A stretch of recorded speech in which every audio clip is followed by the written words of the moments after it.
It's time for health, your super informative turmeric latte charged ginseng powered antioxidant rich natural health podcast with a slice of lemon. And I'm your host, Greg Newson, naturopath, herbalist, nutritionist, and we're here today for the Vitality and Wellness Centre. Sponsored by NatraVital Health Supplements, 100% pure active ingredients, no binders, fillers, or additives. In this week's podcast, we're going to look at the immune system, how it works, why we get sick, why it can turn on us, and importantly, what we can do to make our immune system strong, robust, and healthy. Our immune system is constantly working without us even knowing to keep us alive and protect us from invading pathogens such as virus, bacteria, or fungal. First up, we're going to focus on what happens in the body when we have been invaded by a pathogen. When a virus or a bacteria or fungal or anything crosses our body through a mucous membrane and comes into our bloodstream, the first line of defense, our immune system's first line of defense, called the innate immune response, is activated. What occurs when the innate immune response is activated is that a whole heap of specialized white blood cells gather at the site. There is three main types. There is the neutrophils, the phagocytes, and the natural killer cells. The neutrophils, now think of them as the police force of the immune system. There's more neutrophils than there is any other white blood cell in the body. Now their role is to obviously do what police do, to round up all the baddies and lock them up. In this case, what they actually are doing is they are engulfing them. So they find the virus and they smother it and they ingest it and destroy it in their own gastric juices. The phagocytes or the monocytes, they are the detectives of the immune system. They go out and they do what detectives do. They hunt the baddies and they capture them. So they then either ring the police or the neutrophils, or they engulf them similarly to what the neutrophils do and destroy them. The other innate immune response cell is the natural killer cell, and think of him as the sniper. So he is there, he doesn't engulf, but he injects a cytotoxic chemical. He latches hold of the virus and injects a cytotoxic chemical into that virus, which destroys that virus. Now, this process can go on for 24 hours. Sometimes, in some situations, it can go on for 96 hours. But if the innate immune response is weak, so the white blood cells are tired, they're hungry, they haven't slept, they can't get on top of this virus, or the virus comes over in massive numbers and overruns them, then there is another response that the body goes into, and it's called the adaptive immune response. And in the adaptive immune response, our lymphocytes, which you can think of them as your army cells, they come in to play. Unfortunately, for the first, say, 24, 48 hours, the lymphocytes are pretty useless because they actually don't know much about the virus, the invader, the pathogen. So what they do is there's special lymphocytes, and they go out and they capture a baddie and they take it back to the factory, say the lymphatic system, and they dissect it and they go, oh, okay, there's its weakness. What we can do is if we design a special lymphocyte to target this specific area of the virus, we will kill it, we'll destroy it. And they go, beauty, okay, let's go into mass production. So then they start producing tens of thousands, hundreds of thousands, even millions of these specific lymphocytes to destroy the virus. Now, this can take, as I say, up to about 24, 48 hours before that comes into full swing. And then once the army is ready and it goes into big battle, you feel like crap. You think, oh my God, my head hurts, my nose runs, my body aches, I've got fevers. And the reason you get a fever is because a virus, it's another mechanism your body has to kill the virus, because a virus can't survive in temperatures over around 37, 38 degrees. So your body gets hot and it kills it. You start to sweat, so your body is another defense mechanism for the body to get rid of the virus out of the body. It sweats it out, and you produce copious quantities of mucus, and ingrained in that mucus or trapped in that mucus is the virus, and once it's expelled from the body, that's another way to get rid of it. But the biggest way to get rid of the virus is to rest. So you'll feel terrible. You can't go to work. you can't go out night clubbing, you can't go to the pub, you can't play sport. Your immune system is saying, hey, bud, just go to bed, chill, we've got this. If you resist and you try to do all these things, you make us weak and we can't fight the virus. And then in that case, instead of being over the virus in 2 to 3, 4, 5, 6 days, you're going to be 2 to 3 to 4, 5, 6 weeks and you're still going to be sick. So take my advice, go to bed. And hopefully we all do take the advice of the immune system and we go to bed.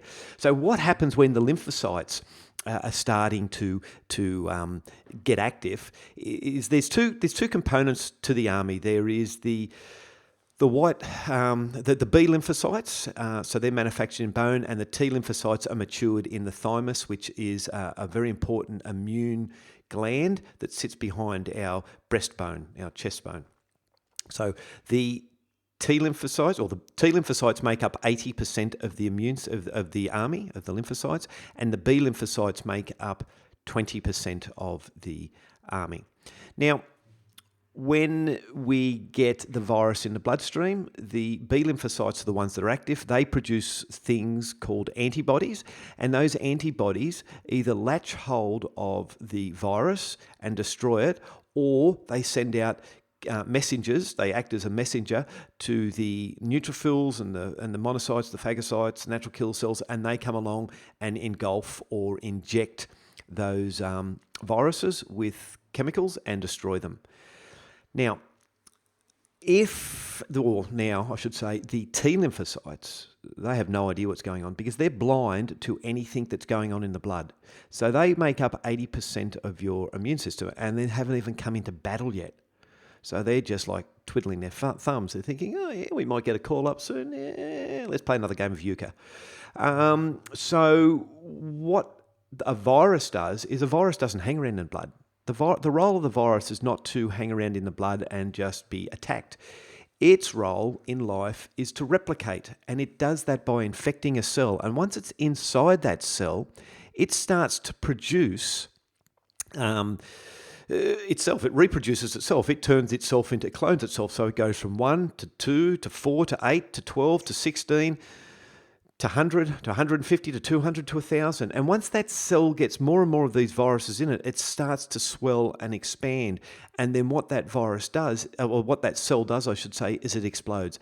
And then out of that cell comes all of these new virus. And so then the B lymphocytes, then they become overwhelmed. So they're producing more and more antibodies and you're getting sicker and sicker. Now, if the body is weak and it can't control this spread of virus, as I say, you'll get sicker and sicker, but that's how people die.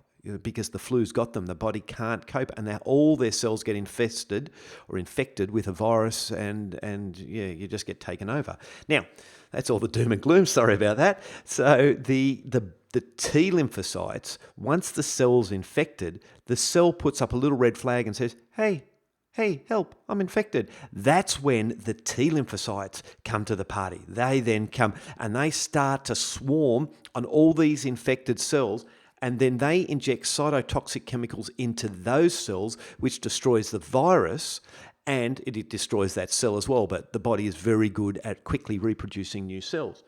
We've used the adaptive immune response, and we've called those guys the army. So I will look at the innate immune response as soldiers on the beach waiting for an enemy invasion. So they've dug some trenches, they've got the high ground, they've got a few guns hanging around, they're surveying the horizon, making sure there's no baddies come along. When a boatload of enemy soldiers come along, they're there to shoot and destroy those enemy soldiers. If those enemy soldiers come through in massive waves, or our innate immune response is asleep, it's middle of the night. I'm not watching. I'm not doing a sentry post tonight. I'm going to kick back and catch a couple of hours sleep. I couldn't even get those words out. Fair dinkum. I'm going to catch a couple of hours sleep. If that happens, then the body gets overrun, and the innate immune response is not as effective as it should be, and then the virus load in the body, the viral load starts to grow. That's when the adaptive immune response kicks in, and then the army come to the fore and they kill the virus in the blood, and then they kill the virus in the cell. Now, the good news is that the adaptive immune response, the lymphocytes, now that they've encountered this particular virus, what they do is they go, okay, well, we've encountered this virus. We're going to create some memory cells. So they create a memory cell. So if your body becomes attacked by this virus or a virus that's similar to that in the future, the immune system has a quick response from the adaptive immune system, from the lymphocytes, and you may not even know you've been invaded by this virus because the body is so quick at marshalling the troops and destroying it long before you may even get any symptoms. Now we know a little bit of how the immune system works. I want to touch on the last couple of years, the vaccines that have been available to the public, or the coronavirus or the COVID vaccines. And this is not an anti-vax segment here, and it's not a pro-vax segment. I'm wanting to explain what happens, how the immune system reacts with that vaccine. The vaccine contains spike proteins that travel through the body and end up in the bloodstream. Once in the bloodstream, the spike proteins cause an immunological response primarily from the B lymphocytes, and these B lymphocytes produce antibodies. The antibodies attach to the spike protein. That then sends a signal to the neutrophils, the phagocytes and the monocytes to come and engulf this pathogen. Okay, now that sounds great in theory. In practice, that's if it was a virus, that's very limiting. That would not keep your immune system strong, and it would not keep you safe. What the vaccine fails to do is stimulate the T lymphocytes, which is 80% of your army. Now, remember, the T lymphocytes are active when the virus is in the cell, not in the blood. Can't see it when it's in the blood. The T lymphocytes, once they're challenged by the infected cell, they produce memory cells. So in future, your body can fight the virus. Unfortunately, the vaccine doesn't do that, hence why you have waning antibodies, which basically means that the spike protein's gone from the body and the immunological response is over. So you then have to keep on having another vaccine. Or a booster shot, as they call them. And that was every 6 months. Then went to 4 months, to 3 months, to 2 months, to 1.5 days. Now you most probably have it before you've got to have the next booster before you've had the last booster. So unfortunately, it's not working, and it can be compromising the innate immune response. So it weakens the body's innate immune response. So the studies are coming out telling us. So we will look at that and how to strengthen that immune response as we go through. If you've had the vaccine, what I don't want you to do is panic. Oh my God, I've done the wrong thing. You haven't done the wrong thing. There's no one's done the wrong thing. Everyone's done, that's great English, everyone's done. Everyone has travelled down a path and have made a decision based on the information that they had at the time. So don't feel bad about what's happened. Maybe be a bit more aware and ask yourself, does the government, do the health bureaucrats, do the media personalities, the A-listed Hollywood actors, the social influencers, or the newsreader that I watch every night, do they actually know a lot about health, or are they just paraphrasing something that they've heard from somebody that heard from somebody that heard from somebody?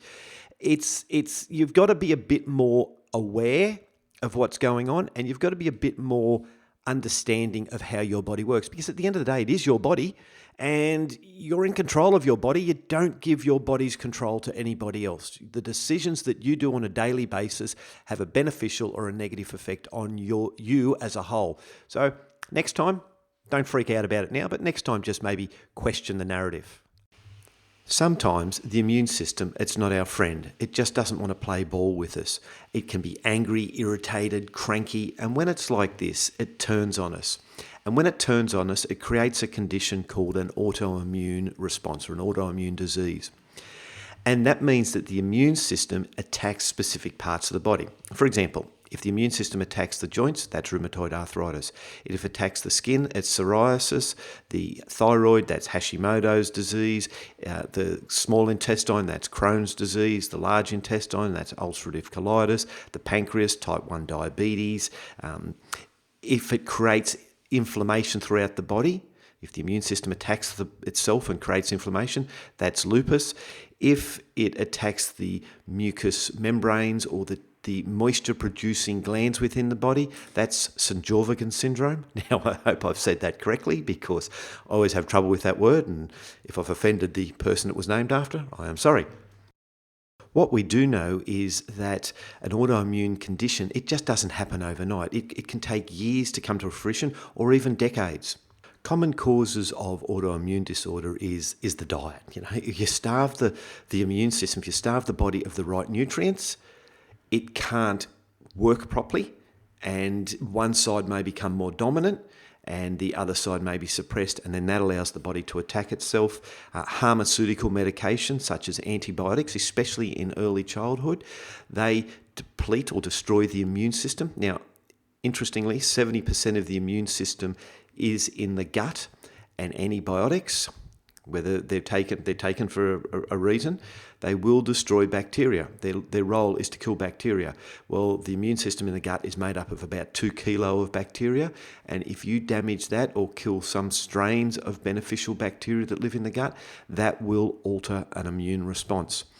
Non-steroidal anti-inflammatory drugs such as aspirin or ibuprofen or Mobic, Vioxx, they also play a role, as do cortisone medications and many other pharmaceutical medications. Stress, especially, I can't get that word out, especially long-term chronic stress will suppress immune function and can be a major contributor or causative factor to autoimmune disease, as can be an eating disorder, because if you have an eating disorder and you've had an eating disorder, your body's not getting the right nutrients. Again, the immune system can be affected. Vaccines, childhood vaccines, this can be a little bit controversial for depends on which side of the medical fence that you sit on, but the interesting thing, I suppose, if you want to look at it that way, childhood vaccines, there's a lot more now than there was 40 or 50 years ago. There's a lot more type 1 diabetes now than there was 40 or 50 years ago, and other autoimmune diseases. So vaccines will play a role, not for every child, but for a susceptible child. Other common causes of autoimmune disorders include leaky gut syndrome, which is a condition in which holes appear in the intestinal walls, surges in insulin, so blood sugar irregularities. As I've mentioned, stress, adrenal fatigue, which too much stress depletes the adrenal glands of their reserves, which can then lead to adrenal exhaustion, which then can in turn suppress immune function or alter immune function, which can lead to the autoimmune response. Chronic infections will do the same. Exposure to various chemicals or toxins within the environment, food sensitivities, food allergies, hormonal imbalances, in particular estrogen, and deficiencies in nutrients, which kind of goes hand in hand with an improper diet. Before moving on to how to treat these various immunological conditions, I think we need to look at another common dysregulation of the immune system, and that is allergies. An interesting thing, I'll just digress a little bit here, as you'll find I do over these podcasts. So if we look at the immune system, it's quite complex, as you may be understanding, but there's just, if I just look at a component of it, which is what we call the T helper cells, there's quite a few T helper cells. There's T helper 1, T helper 2, T helper 3, T helper and T helper 17. There's actually quite a lot of others. If we just look at T helper 1, T helper 2, and T helper 3. Now, T helpers, they're lymphocytes, so they're the army cells. So if you picture a seesaw, on one side you've got T helper 1, the other side you've got T helper 2, and pivoting in the middle of that seesaw, or that plank of wood, is the T helper 3. Now, T helper 1 immunity is associated with our autoimmune response. So if you have high levels of T helper 1, you're going to be more prone to autoimmune disease. If you have high levels of T helper 2, you're going to be more prone to allergenic conditions such as eczema, dermatitis, asthma, recurring infections, that sort of stuff. Allergies, obviously. T helper 3, it's the balancing T helper cell. Now think of, think of a seesaw. That seesaw goes up and down throughout the day, depending on the weight, depending on how it's, whether, that someone's pushing up from the bottom and someone's heavy or light. But generally what we would find is that over a period of time, over a day, that seesaw would just be balancing up and down and up and down, never getting too many T helper 2s and never getting too many T helper 1s. But if a heavy child or a heavy person sat on one side of the seesaw, then either T helper 2 or T helper 1 will be stuck up in the air, and then you become more prone to those conditions, as I said, autoimmune or allergies. Now, let's say that kid has, or that person has sat on that seesaw, and it's, as they're sitting there and they're flat to the ground, it rains. It's a tremendous, which is a tremendous, I have no idea what tremendous is, but anyway, we'll just roll with it. There is a tremendous downpour of rain, and the ground becomes just a bog. Then the sun comes out and it bakes that bog hard. Now that kid gets up and goes home, but the seesaw is left in that stuck position because everything's baked around it and it can't move. And you've got this little lightweight kid up the other end going, help, let me down, please, help, I need to go home. I've got to go to the toilet.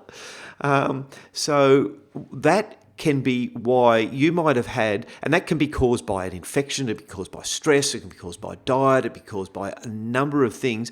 But you might find that the initial causative factor of that seesaw going skew-if has long gone, 5, 10, 15, 20 years ago. Okay? Again, we'll discuss how to rectify that at the end of this audio. But I digressed again while I was digressing. This is. I've got so much stuff in my head that's just trying to pop out. So let me go back to my original digression before I spoke about the kids on the seesaw and getting stuck. That when a woman becomes pregnant, this is where I was going with this, in a roundabout sort of way. When a woman becomes pregnant, the body generally, it slightly elevates T helper 2 and downregulates T helper 1. And it does this because the T helper 1 cells will see the fetus as a pathogen, as a virus, as a toxin, and it will destroy it.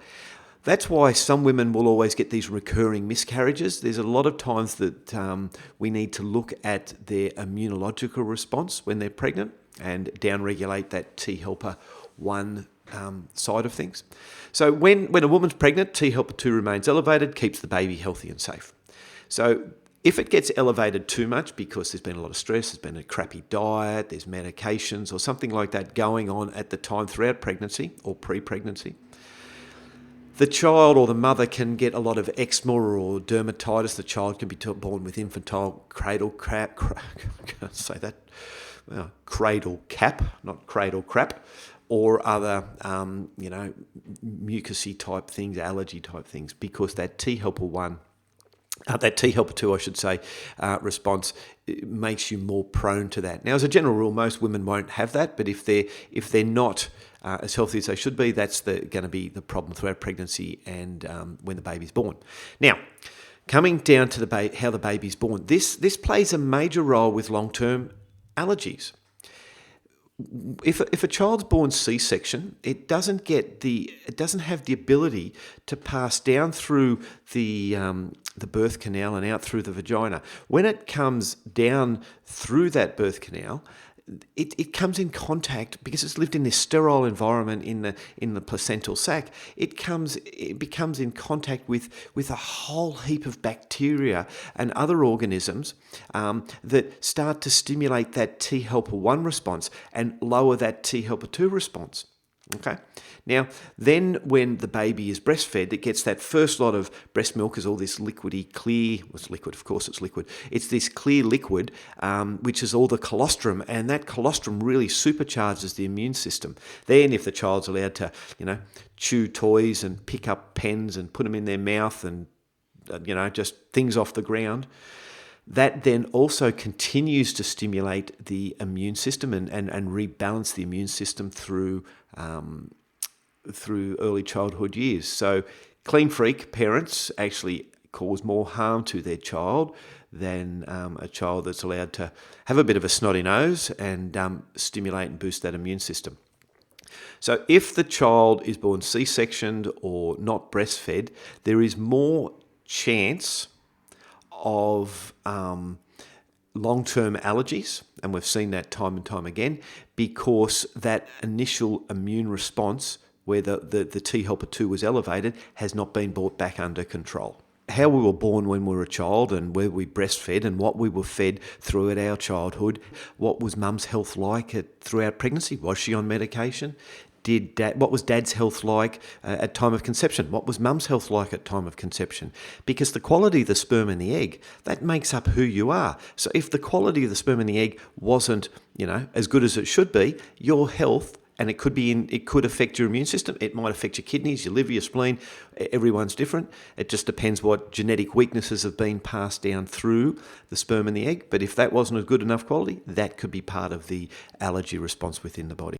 An allergy occurs when a foreign substance enters the body and the B lymphocytes secrete antibodies which attach to the harmful or the foreign substance, and that sets off an immunological response to help kill them.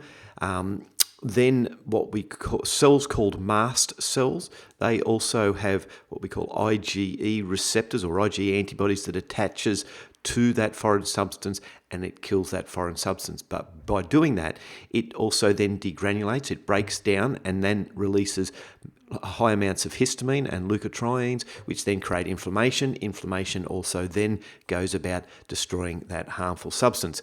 The histamine is generally the reactions that we get, whether it be the redness, the swelling, the itchiness, or the closing of the airways, as in asthma.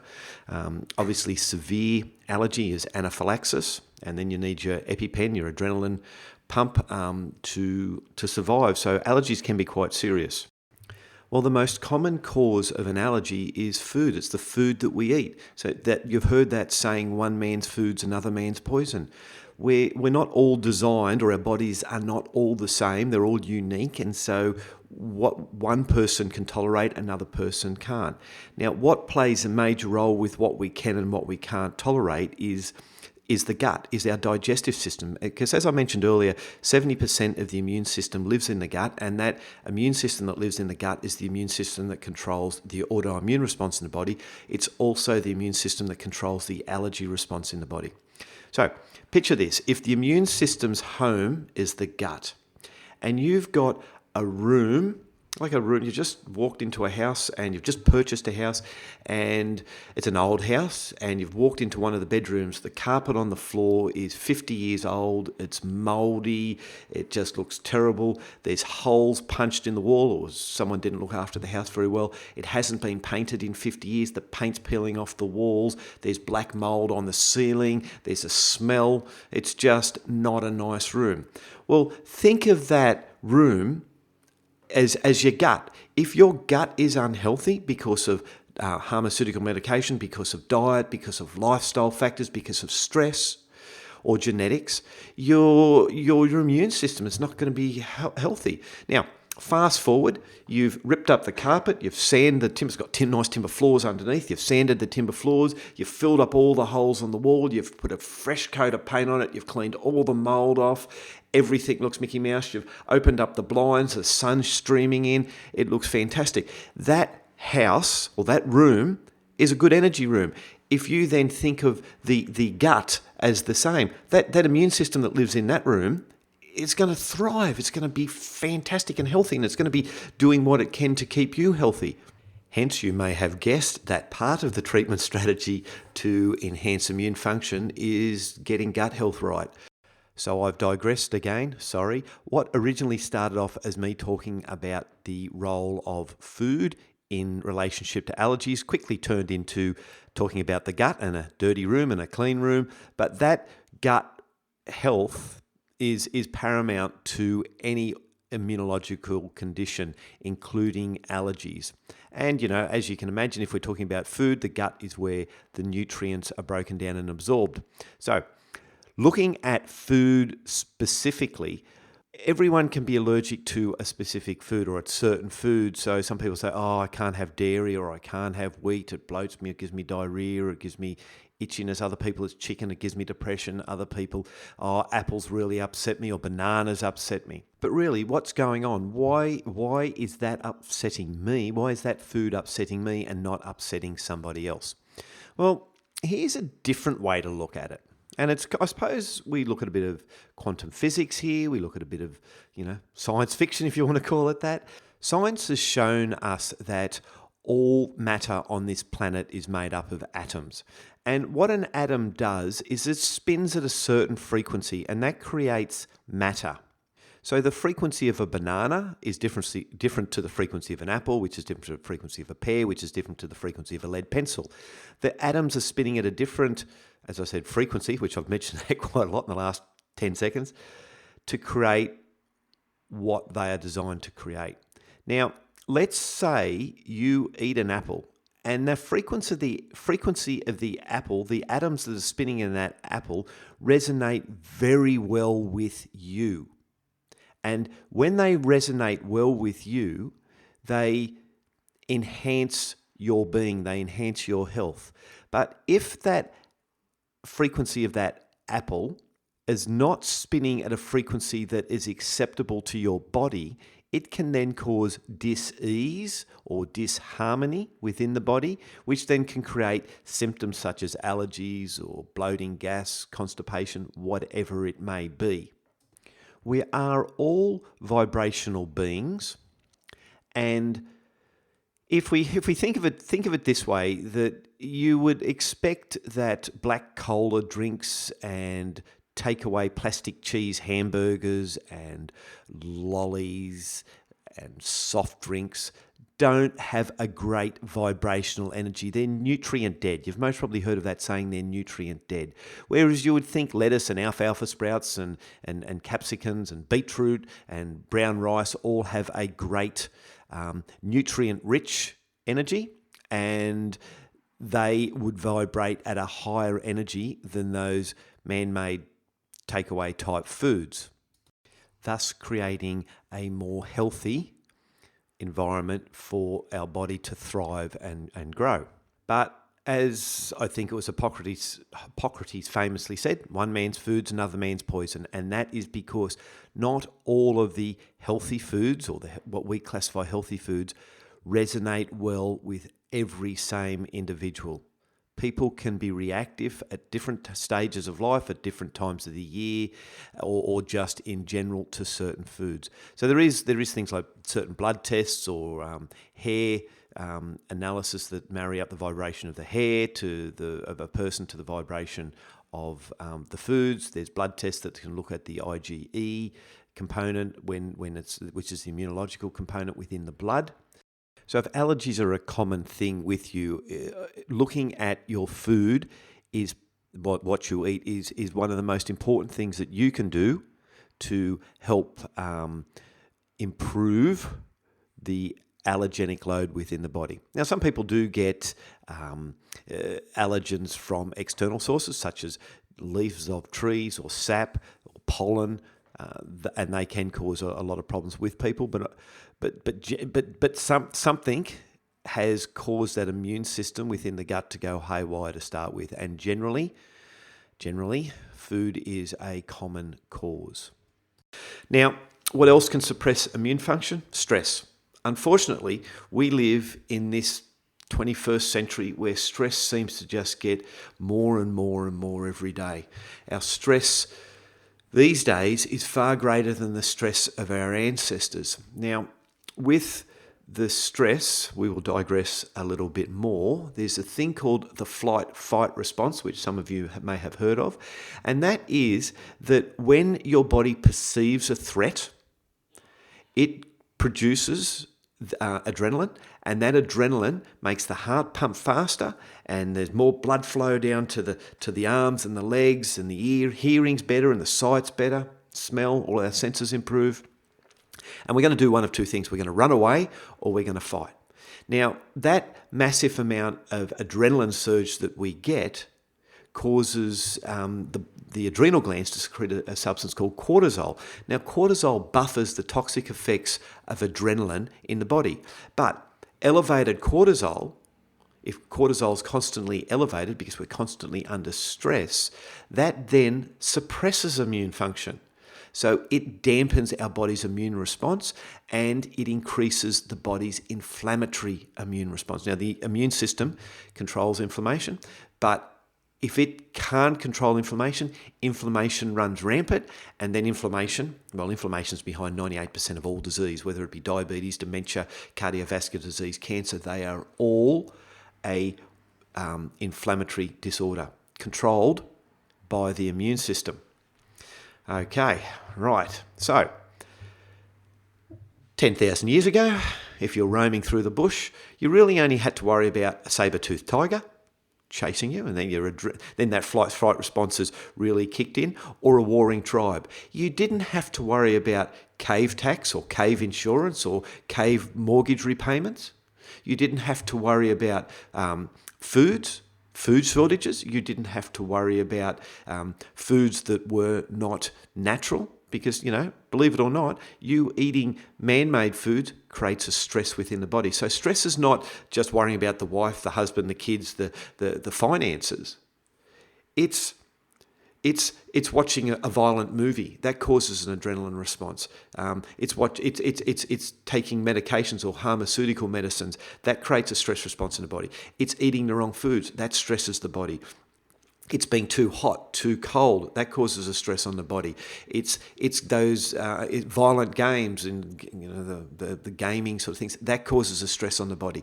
Lack of sleep, that causes a stress on the body. There is lots of things out there that stress us. Now, if the gut isn't healthy, that stresses the body. If there's things called leaky gut, if there's dysbiosis, which is an overgrowth of baddies, if the body's got an infection, that stresses the body.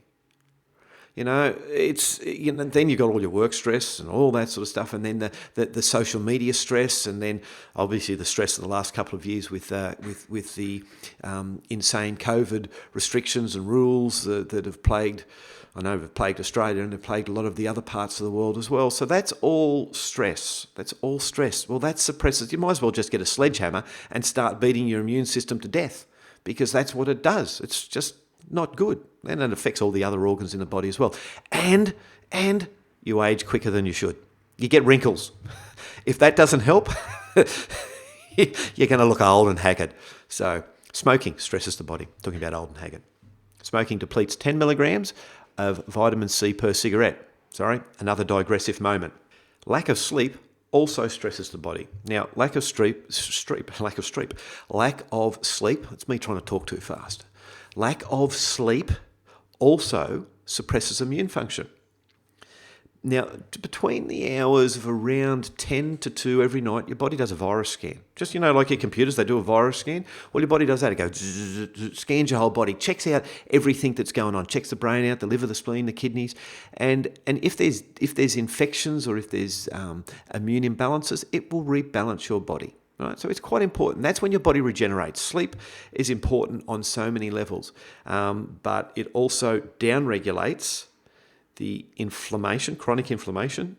Stress is also a cause. Lack of sleep is also a cause of chronic inflammation.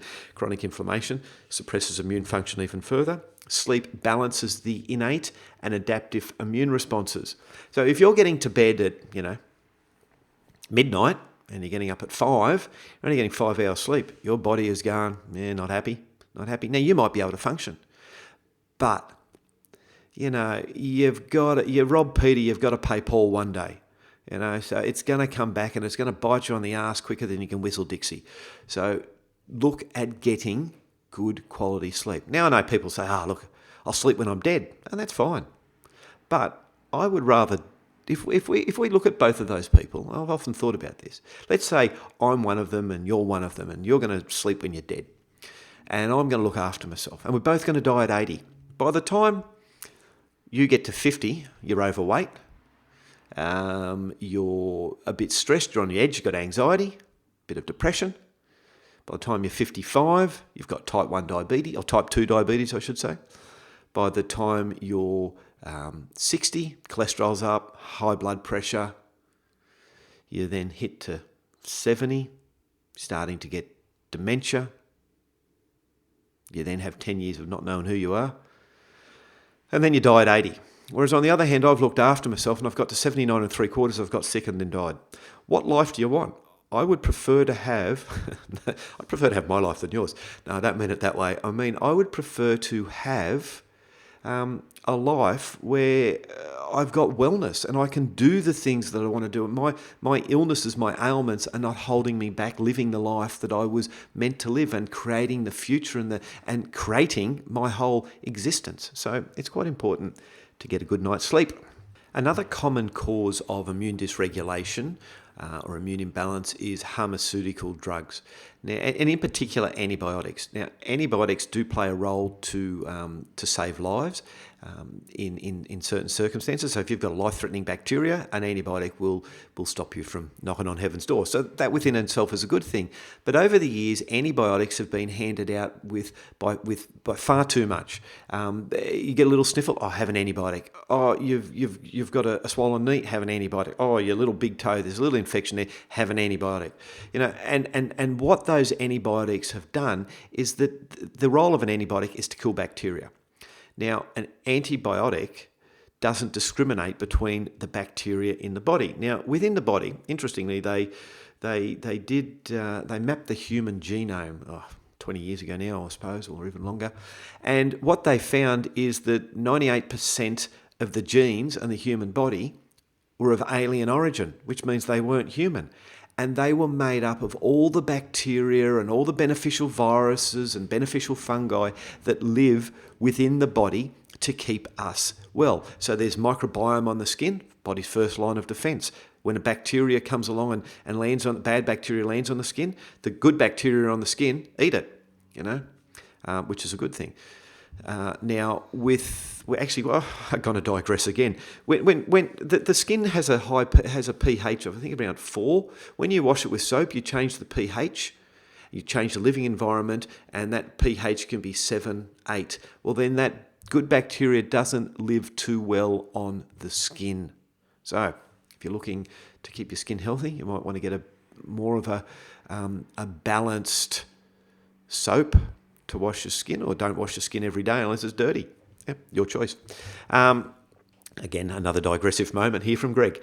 So and now I've lost my train of thought, so you're going to get me going. Antibiotics, got it. So what they will do is in the gut, they will damage the bacteria in the gut. Now, as I mentioned earlier, there's about 2 kilo of organisms within the gut, and about 98% of that are bacteria. Now, they thought that antibiotics upset the microbiome for about 30 days. They then did studies and found that can upset the microbiome for up to 5 years. This is one course, up to 5 years. So this is the immune system. The microbiome is the immune system. So it can upset the immune system within the gut for 5 years, and within the microbiome, it can destroy some subspecies altogether, basically wipe them out. So you don't have them. You were designed to have them, but you don't have them. They've taken them out. Now, if you have antibiotic after antibiotic after antibiotic, you're basically got a sledgehammer, and you're just beating the crap out of the immune system, and it ain't going to get up too well. It's going to be punch drunk. It's going to be groggy. It's going to go, no. I just need to go retreat.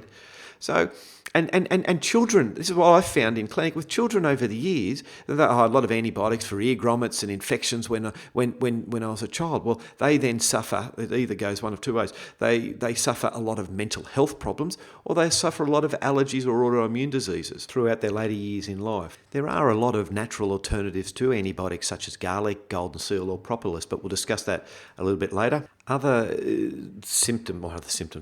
other conditions that can exacerbate immune decline is things like poor hygiene. So you don't wash yourself, or you don't wash your hands after going to the toilet, picking your nose, whatever.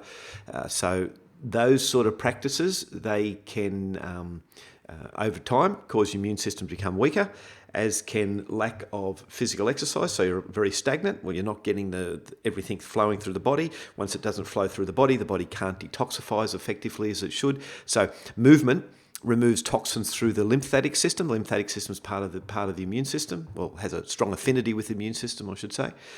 So sitting on your bum all day does not help the body detoxify. When you don't remove those toxins, they build up. That suppresses immune function even further. Poor dental health, so gingivitis, periodontal disease. There can be bacteria around your teeth, and that can actually suppress immune function. They found that can cause cardiovascular disorders and even certain types of cancers. So I haven't spoken about cancer today because that's just a topic all to itself. So just realise that cancer is one of the worst conditions, unfortunately, that we seem to have in society, and it is caused by the immune system not being able to remove cells that have mutated, because those cells have become very, very good at hiding from the immune system. So we basically don't want to let the cells get to that mutinous stage or the mutagenic stage. So there's a lot of things that can help with that, and part of what we're going to discuss a little later on will also help with cancer anyway. Going back to the teeth after that, another digressive moment from Greg, make sure you brush them. Look after yourself. Dental hygiene is very, very important for immune function and long-term health. Now, moving into controversial corner yet again, another causative factor of long-term allergies can be vaccinations. So when you have a vaccination, or when your child has a vaccination, you drive up the T helper 2 response. So T helper 2 response fights infections. But if, as I've just mentioned, that T helper 1 is low and the T helper 2 is already elevated, you're pushing that allergenic response, or that T helper 2 response, even higher. And then it becomes harder to bring that balance back down. Now, I don't know about other countries in the world, but I know in Australia, the minute the baby pops out, it's being vaccinated for hepatitis B. So there's a couple of things with that. Hepatitis B is an infection that can cause a lot of damage to the liver, but it's only spread through infected blood, infected semen, and infected body fluids. Now, the baby has just been living in mum, so unless mum's got hepatitis B, the baby's not going to get hepatitis B. So, and plus it contains mercury. That's another story. Okay, how do we strengthen the immune system? Before I get into specifics of certain vitamins, minerals, herbs, etc., we've got to look at the bigger picture. It's all good and well taking these vitamins and minerals, but if other aspects of our life are out of balance, you're wasting your money and you're wasting your time. You might have some benefit, but really, at the end of the day, there's some things that you can do to take control of your health that are going to make big improvements. I suppose the number one thing for anyone's immune system to go haywire is an incorrect or an imbalanced diet. Now, when I say an imbalanced diet, a diet that is lacking natural foods. So I kind of use the analogy with my patients. I kind of say, they say, what do I eat? What do I eat? And I say, well, if you're not allergic to the foods, what you want to do is you want to eat natural foods, or God-made foods. They could be Buddha-made foods, Krishna, Allah, rainbow spirit, eagle spirit, rainbow serpent. Foods, it doesn't really matter. It's foods that are found in nature versus man-made foods. So your pre-made biscuits and your cakes and your lollies and your chocolates and your chips and your biscuits, alcohol, that sort of stuff. Those things will suppress immune function. So if we just look at the immune system, there's one vitamin that most people have heard of, that they have some knowledge that it's beneficial to the immune system, and that is vitamin C. Now, there's a bloke called Linus Pauling, won a Nobel Prize for his work into vitamin C, so it is well studied. And it does have very potent immune stimulating and supporting qualities. My question to you is, what food sources contain vitamin C? If you're a little bit unsure what the answer may be, don't be embarrassed. It's predominantly fruits, vegetables, and herbs. Do you get fruits and vegetables from nature? The answer is yes. Now, with that, I'll digress again.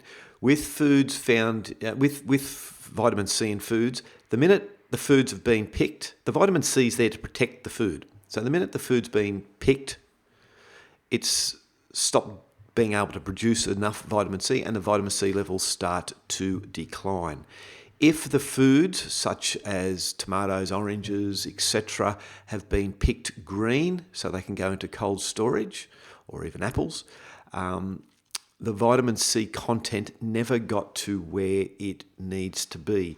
If the foods have been fed synthetic fertilizers, the vitamin C will not reach its full potential in that food. So if you can grow your own food, fantastic. If you can get some organic food, fantastic. If you can buy at the local growers' markets, fantastic. Because you got to remember, food miles means the longer it's been in storage at the big supermarket chains, it comes from halfway around the world, maybe might taste good, but it might not be as nutritious as you would think it is. The closer the food is to nature, the more beneficial effects it has on our health, because we are an animal, I suppose if you want to call it that, but we are designed to eat foods that are found in nature, that grow from the earth or have grown on the earth, not foods that are synthesized in a laboratory, that have no real vibrational energy for the human species. They don't have any nutritional value, or they have been processed so much that once something that was brown has become white, and that within itself robs the body of vitamins and minerals just by trying to process it.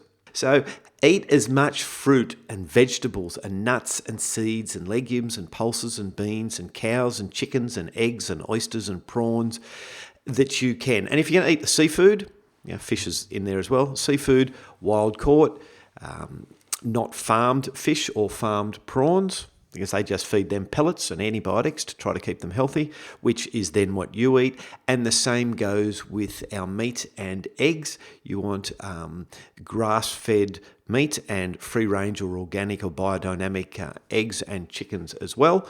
That way your body is being nourished with the right foods. When you nourish your body with the right foods, it's full of vitamins and minerals and amino acids and phytonutrients and antioxidants. Well, that's all really, really, really important for immune health.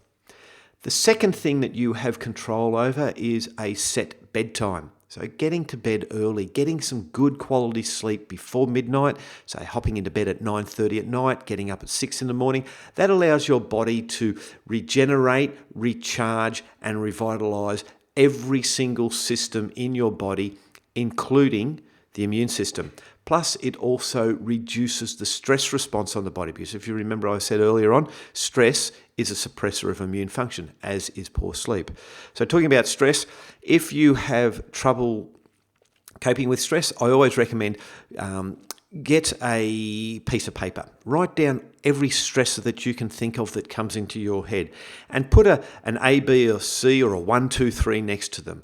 A's or ones are the major stresses, like financial stress or spouse stress or child stress, or something that's quite, it seems like a massive mountain. And then in the next column, put down all your B's or your number 2 stresses. They're medium stresses. And then in the third column, put down all your C's or your number 3s and stresses. And those stresses could be, bloody husband always leaves his dirty undies lying on the bathroom floor. I wish he'd pick them up and put them in the dirty basket. Or the kids are always leaving the crumbs from when they've made a sandwich on the bench top, or something along those lines. Well, they're easy stresses to fix. You're just going to say to your husband and your kids or wife or whoever and say, look, come on guys, I need you to fix this up so it reduces some of the stress in my life. And once you start ticking off a lot of the stresses in column 3 or C, and you get them under control, you feel more calm, you feel more in control, then it becomes easier to tackle the stresses in column 2. And then subsequently in column 1 or column A. Now, you may never get rid of your debt. We've all unfortunately got a debt stress, but it's just the way that we manage that, our body's reaction to that stress. So really important to try to get your stress under control. Other things that are going to be very beneficial for stress is meditation, Tai Chi, yoga, physical exercise, whether it be running, swimming, playing team sports, socializing. All of those things are going to be beneficial for stress. What might not necessarily be good for stress, it might feel good in the short term, is turning to alcohol and substance abuse. That's not really doing anything for the immune system. If anything, as you can imagine, it suppresses the immune system. I mentioned that cigarettes reduce 10 milligrams of vitamin C per cigarette. If you're not getting the vitamin C into your body, and vitamin C is water soluble, so you take it in, you piddle it out, it does its job and then it's gone. It doesn't hang around like the fat soluble vitamins. So those things, and like alcohol will damage, excessive alcohol will upset liver function, but it will also suppress the microbiome. It will damage the microbiome in the gut, and it will be one of those substances that will turn that beautiful, healthy room into that crappy room that's been rented for 50 years and it's full of grime, dirt and grot. So important to minimise your substances and get a handle on your stress. Something else that I get patients to do is just to breathe. Take a deep breath in through your nose, out through your nose. In through your nose, out through your nose. What that does, it stimulates GABA, which is our body's major relaxing, tranquilizing, calming neurotransmitter, low GABA anxiety. It improves serotonin, our happy feel-good brain chemical, low serotonin, depression. Improves dopamine, focus, memory, learning, concentration. Increases the alpha brainwaves, which is the nice calm brainwaves you get just when you're in meditation or just before you fall asleep at night. So it's important to look at all these little things that you can do to help improve your immune function. Something that you may not know exactly how to look after or treat or control is good digestion. So digestion starts at your teeth, where you start to chew your food, and it goes all the way through your stomach, where you break your food down, into your small intestines, where you continue to break the food down and you absorb the nutrients from the food, and then into the colon, where you remove the bulk of the waste, and the fibers there stimulate the microbiome, the good parts of the immune system. So with that, your stress, your poor diet, your substance abuse, lack of sleep, they can all contribute to an increase of and pharmaceutical medication as well, like antibiotics, cortisone medication, the pill, HRT, non-steroidal anti-inflammatory drugs. They can all damage the gut. Remember, the gut is home to 70% of the immune system. Crappy home, crappy immune system. So happy home, happy immune system. Now, all those things I just mentioned, then they can cause damage to the intestinal wall, so to cause intestinal inflammation. That then can lead to an overgrowth of harmful organisms. So that means your good guys are outweighed by the bad guys. Then those bad guys, then they can stimulate inflammation. They can stimulate a lot of neurological problems. They can also stimulate immune suppression within the gut, and that immune system becomes weak. So a lot of times we need to clean the gut out, and we do that in the clinic with specific probiotics from the Acidophilus and Bifidobacterium species that help to strengthen and fortify our gut-based immune system while enhancing the health of our lymphocytes, which is the army cells. Another really beneficial probiotic is Saccharomyces boulardii, a yeast probiotic that is unaffected by antibiotics, so safe to take when you're on antibiotics to prevent the side effects from the antibiotics such as your thrush or your diarrhea. And it acts as like the henchman or the henchwoman. It comes along to the parasites and the fungal growths such as candida, and it smothers it. It literally just surrounds it, and it cuts off all its oxygen and food supply and kills it within a very short period of time. Right? So they're the mean probiotics. In addition to that, Saccharomyces also stimulates the immunoglobulin A, IgA, and IgA is the basis for gut-based immune health. So very important. As good as probiotics are, they may not just have the oomph to get us over the line and kill some of those really nasty, harmful gut organisms. So that's where we call on the army, that's where we call on the herbs, and there's some fantastic antimicrobial herbs. And antimicrobial herbs, they just go into battle. They are They have machine guns compared to the parasites and viruses that are using shields and spears. So they really knock them for a six. Very graphical there. Well, what I love about herbs is that they just don't have one mode of action. They can do multiple things. So one herb might be antimicrobial, but it might also be antibacterial, antifungal, antiparasitic, antiviral. So there is some great herbs that we use in the clinic, and there's some wonderful herbs that you can just use from your kitchen. So I'll just go through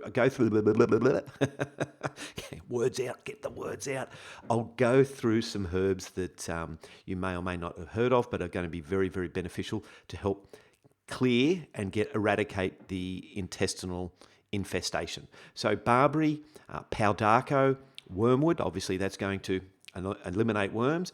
Cloves, which is that lovely tasting thing that you can have when you get sore teeth. Calendula, thyme, garlic, black walnut, rosemary, dill, nigella seeds, pomegranate, ginger, turmeric, even good old pumpkin seeds. They all have antimicrobial, antiparasitic, antibacterial qualities. There is many others. Trust me, there is many others, but they're the ones that just pop into my head. So in addition to killing, the herbs also have prebiotic fibres within them, which stimulates the growth of beneficial gut bacteria, as I mentioned earlier. And they also contain phytonutrients that help stimulate immune function. Once we've done that, we would heal the gut. So we would basically the getting rid of the bad guys is ripping up the carpet, getting all the dust and mold off the walls in that room that we were working on earlier on, and then when we come to heal the gut, so the dysbiosis and which is the overgrowth of harmful organisms, the antibiotics, the medications, stress, poor diet, they can all contribute to a condition called leaky gut syndrome.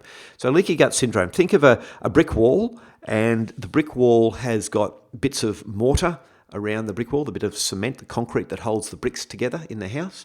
If there's a hole that appears in one of that in that mortar somewhere, that allows wasps and bees and spiders and other insects to go into the wall cavity.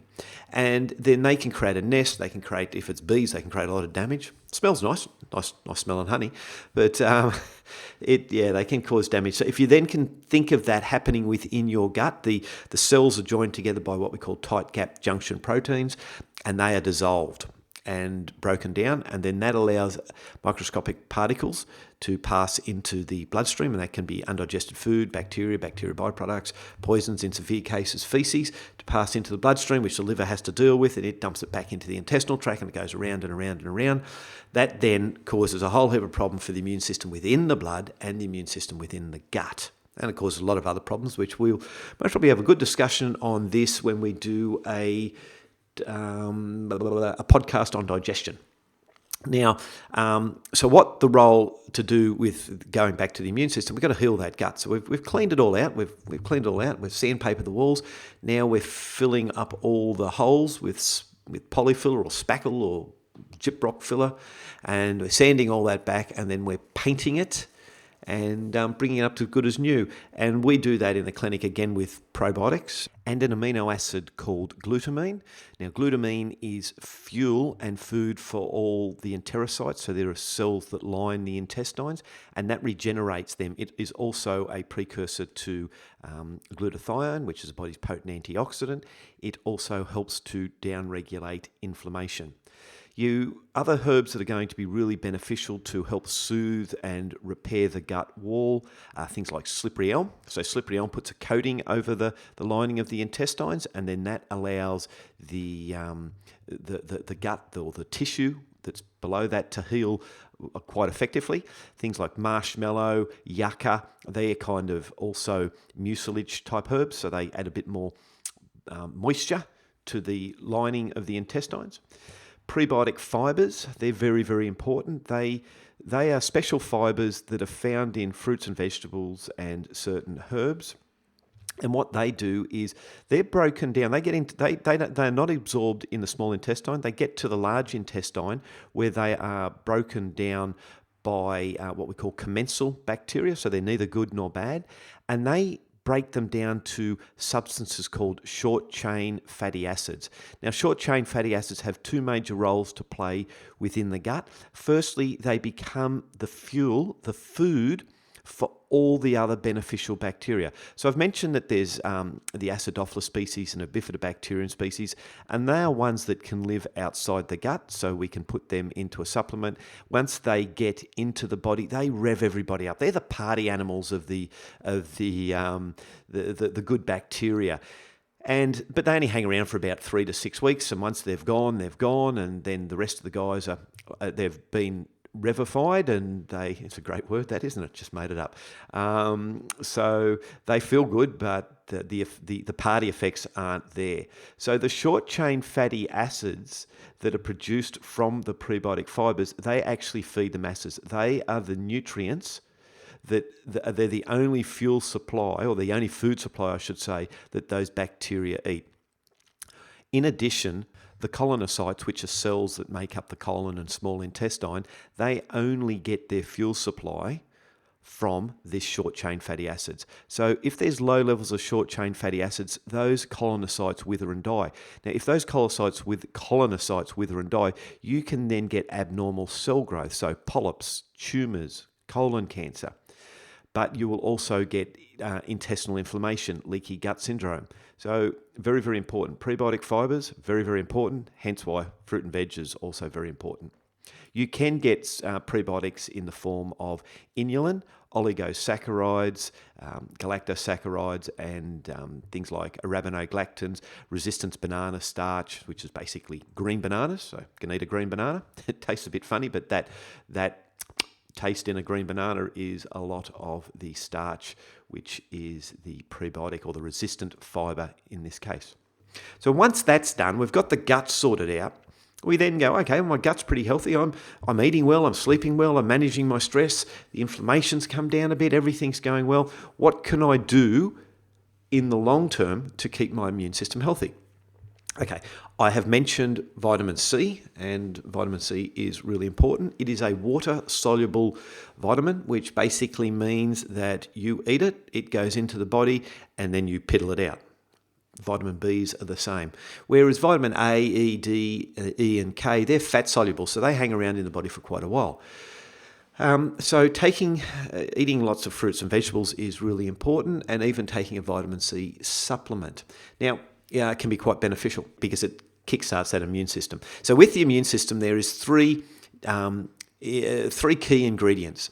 Zinc is the commander-in-chief, vitamin C is the 2IC, as well as vitamin D. So C and D are on the same level. Zinc is just a level higher up than that. So I'll come to zinc in a minute.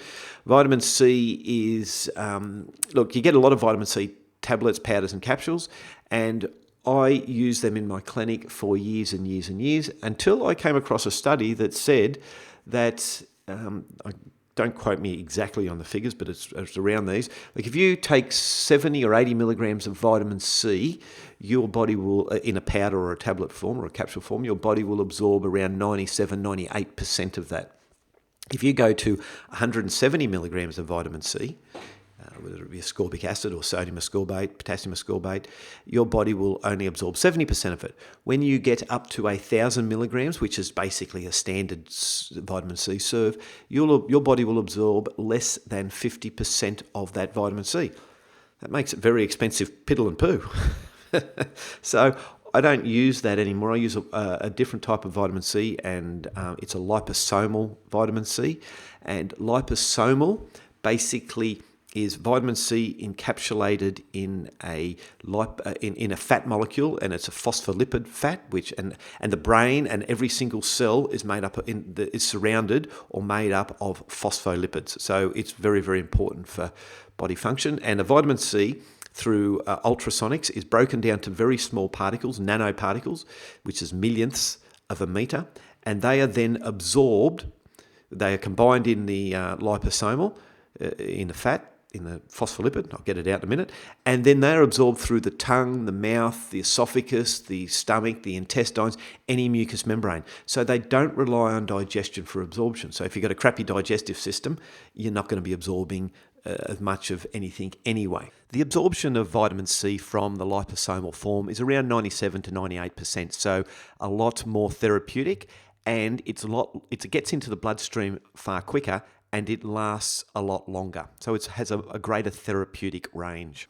So vitamin C. So vitamin C is the second highest concentration of vitamin C in the body is the lymphocytes, the white blood cells, your army. So if you're starving yourself of vitamin C because you're not eating fruit and vegetables and you haven't used a supplement, your white blood cells are going to be weak. You're the sort of person that 3 or 4 weeks later is still sick with a cold or a flu or the sniffles because your body hasn't had the ability to fight. Your army's tired. It's just going, mate, I ain't going to work today. I'm on strike. I need food, right? The highest concentration of vitamin C is your adrenal gland, which is your anti-stress gland. So if you're getting stressed and you're taking vitamin C, you're chewing through it anyway. So your immune system might be missing out.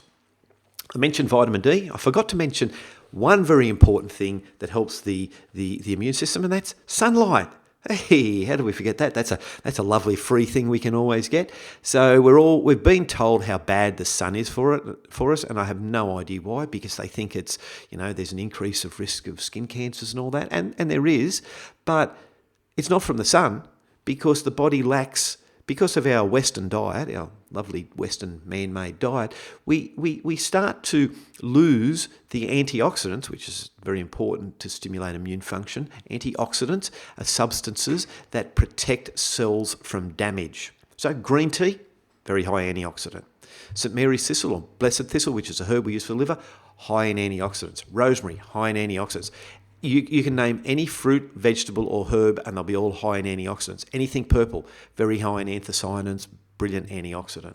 So antioxidants protect cells from damage, and free radicals or oxidative stress can cause cells to become damaged. So rust damages steel, galvanized paint protects steel. So the antioxidants are the galvanized paint of the body, right? And where do you get them? Fruits and vegetables, nuts and seeds, herbs.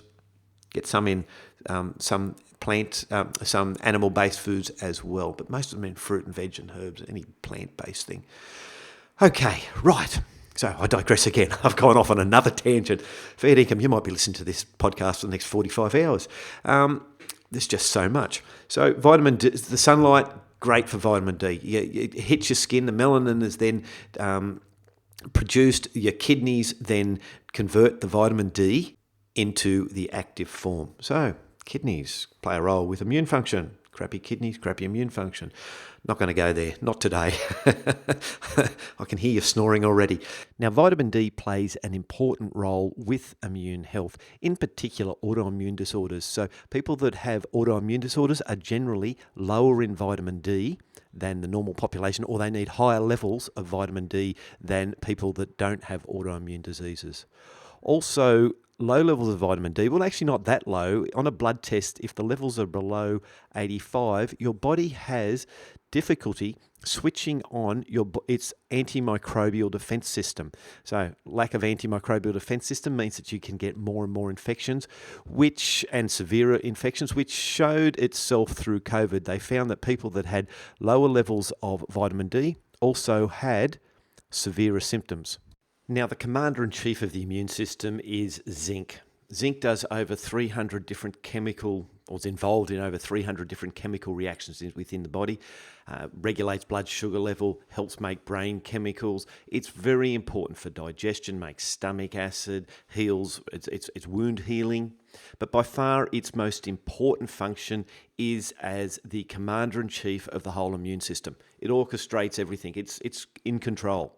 So if you want to know if you're really severely deficient in zinc, white spots on your nails or stretch marks, classic signs of zinc deficiency. There's a condition called pyluria, which I won't go into, or pyrrole disorder. We'll talk about that another day, but that is where the body is robbed of zinc. If you get recurring infections, like I've always got a cold or a flu or a urinary tract infection, you're generally going to be low in zinc as well. And fellas, if you have trouble getting an erection, maintaining an erection, you're losing muscle mass, you've got a reduced amount of sperm output or ejaculate output, you're going to be low in zinc also, because zinc, it's the male mineral. Enough said.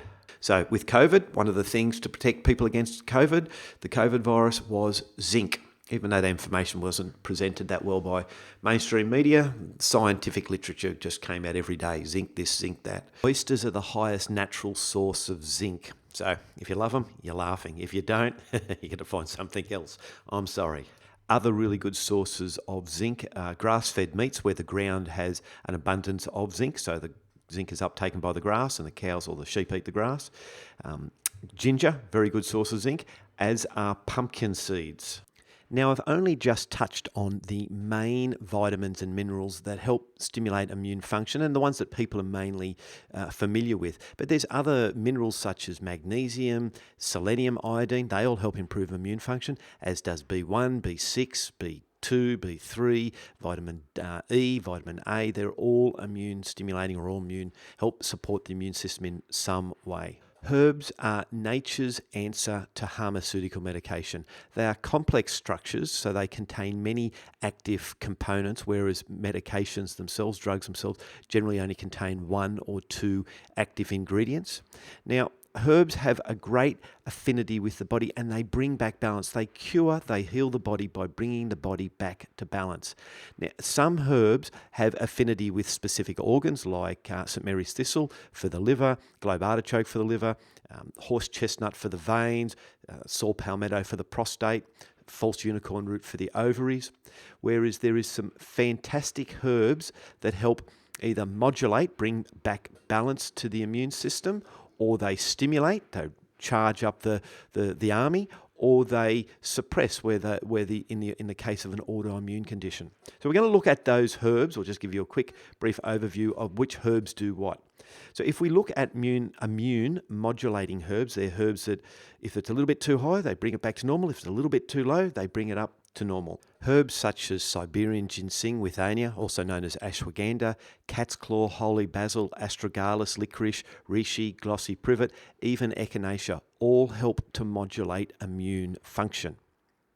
Whereas herbs that stimulate, they kick the army and the neutrophils, the policemen, into shape. They make them more active. They're herbs like andrographis, can also be echinacea, things like elderberry, elderflower, olive, garlic, even the humble onion is a potent immune stimulator. So onion, even onion tea. If you've got a flu or a cold, onion tea is quite well. And if you mix that with ginger, they become two very potent herbs or household vegetables that help fight a virus. And surprisingly, onion tea doesn't taste that bad. I know that when you cut onions, you think, oh my God, or you eat a raw onion. But when it's actually steeped in hot water, it actually doesn't taste too bad. And ginger, well, ginger's always beautiful. Now, let's say you have a bacterial infection, whether it be you've got an infection in your finger from a splinter, or you've got an abscess in your tooth, or you've got a urinary tract infection. Any type of bacterial infection, there's some really good herbs that help stimulate the immune system to fight that bacterial infection. Golden seal is one of the all-time greats, as is andrographis. So andrographis is antiviral, so it helps stimulate the immune system with the virus, but it also helps stimulate the immune system to fight bacteria. Good old garlic, which gets the natural killer cells up and running. Echinacea stimulates immune function. Pokeroot, which is a great herb. You only take it in small doses, but it also stimulates lymphatic clearance. Turmeric, good old turmeric. Everything goes yellow when you have turmeric, but turmeric, anti-inflammatory, antioxidant, antiviral, antibacterial, anti-everything. I actually put turmeric in the class of an adaptogen, where it balances out quite a few different areas in the body. And most people would have taken olive leaf extract at some time in their life, and that helps stimulate immune function as well. If you suffer from allergies, there is some fantastic herbs, and there's one of them that you've most probably got if you drink herbal teas that's sitting in your kitchen cupboard. I won't tell you what that is just yet. I'll name a few others just to keep you in suspense. So albizia, there's some great Chinese herbs. Albizia and Baikal skullcap are two very potent anti-allergenic herbs. You can throw good old stinging nettle in with that. Stinging nettle is a great anti-inflammatory and an anti-allergenic herb. Now, the one that you've most probably got in your cupboard is chamomile. Good old chamomile. Does everything, but it's a really potent anti-allergenic or anti-allergenic. Now, if you couple that with vitamin C, vitamin C helps to lower histamine. So if you have an excess of histamine, you're going to have allergenic responses. So if you have an autoimmune disease, so your immune system is suppressed, there is a really good herb from India called hemidesmus, and that actually helps improve immune function. So it's not a herb you would take with if you're on immune suppression medication. but it works very, very well with the immune modulating herbs such as astragalus, Siberian ginseng, reishi mushroom, cat's claw, etc. So it works very well with those. We use that in the clinic, but I generally make that up for patient to patient. One very notable herb for the immune system is a herb called astragalus. Now, the thymus gland that sits behind the breastbone that matures the lymphocytes, the army cells, as we age, it starts to shrink, which is not really what we want, because if it's smaller, it can't keep the immune system as strong and robust as it should. Well, studies have shown that astragalus maintains the health, the strength, and the size, and increases the size when it's withered, of the thymus gland. So I love that herb. There is a particular food group that warrants special attention for their immune stimulating and immune modulating and immune enhancing properties, and they are mushrooms. Even the old chape mignon or flat mushroom that you can buy in the supermarket, they also can help improve immune function. But the real kings of the mushrooms are the medicinal mushrooms, and they're mushrooms such as the reishi mushroom, also known as the ganoderm mushroom, shiitake, turkey tail, cordyceps, changa, tremella, lion's mane, and maitake mushroom. In Japan, some of these mushrooms are used as chemotherapeutic agents in conjunction with the pharmaceutical medication to help cancer patients. So to improve the outcome of cancer patients. So people that have chemotherapy, they generally don't feel too well, and they might not be able to continue chemotherapy because their white cell count's down, or their body's not able to handle any more of the medication. Well, these mushrooms help boost and improve that immune function and enhance the effectiveness of those pharmaceutical medications. So, pretty good. Some mushrooms have been shown to enhance the innate immune response, which is your first line of defense. Others enhance the second line of defense, which is your army, the lymphocytes. Others help enhance the body when it's under viral attack. Others with a bacterial infection. So, all in all, mushrooms are something that if we could start to incorporate in our daily regime, they would actually have long-term health benefits for our immune system, along with all the other systems that they benefit, whether it be stress, adrenal glands, brain, nervous system, sexual function, all very important. So now you've listened to the whole podcast, thereabouts. I could ramble and digress a bit further. You're most probably asking, okay, that's great. Where can I get some of this stuff from? Where do I get the immune modulating or the immune stimulating herbs? In the text below this podcast, we'll put some links to the various immune stimulating or immune modulating vitamins, minerals, and herbs that we've mentioned throughout this podcast, and then you can peruse those at your leisure. Alternatively, head on over to vitalityandwellness.com.au and click on NatraVital for humans, NatraVital herbal tonics, or NatraVital for pets, and you'll find all the information there.